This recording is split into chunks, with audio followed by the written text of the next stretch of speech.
More than 1,100 people made the dangerous journey from France to the UK in small boats on Friday and Saturday. France says Britain has not provided the money it promised to help tackle the problem of asylum seekers crossing the Channel. London had pledged around €65 million to help France stop people coming to the UK, but has threatened to withhold this unless more people were stopped reaching the UK. I'm joined by Pierre-Henri Dumont, who's the Les Républicains MP for Calais. Thank you very much for coming on the programme, Monsieur Dumont. Welcome. How did the French police manage to let 1,100 people leave France, cross the Channel and arrive in the UK over 2 days? What you are not saying is that the French police and the French gendarmerie that are patrolling every night on the French shore also stopped more than 10,000 people crossing the Channel in the same moment.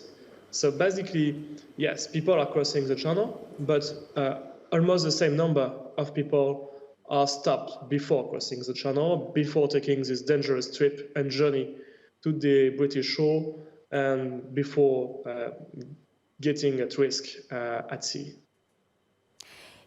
How could the number be reduced further? Is it a question of money, of more resources? We have many numerous ways to lower down this number. I think one of the first steps should be for the Brits to give us money they promised, because we need to buy new material, new cameras, new way to tackle this issue right on the French shore. Second point is for the UK government to understand that the crossings are the consequences of their internal laws and not the causes. So what I'm saying about that is that I think it's time for the British government to change its internal law to make it harder and harder for illegal migrants to get a job in the UK, to get a house in the UK, to live in communities in the UK. Why all these migrants are in Calais is not because they want to stay in Calais. It's because they want to go to the UK because it's easier to be illegal in the UK than anywhere else in Europe. The Channel crossing is the end of the journey for many people, the end of a really, really long journey. Is there any way that the journey could be stopped earlier on? Could authorities in Europe, could Brussels, could there be some sort of Europe-wide way of intervening earlier on in the journey? I really believe that if we all together open desks for them to apply for asylum before they take this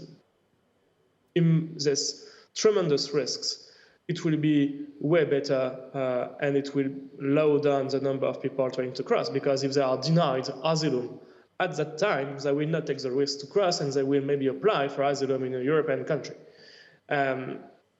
Again, if you take a look at numbers, the UK is processing 5 times less asylum applications as France or Germany are doing. That's a big problem because we have the same GDP or the same number quite of inhabitants. So it's very important, I think, for the UK government to open the way to apply for asylum for migrants and then say yes or no, but at least give them the chance to fulfill an asylum application and for the UK government to fulfill their moral duties to the international community.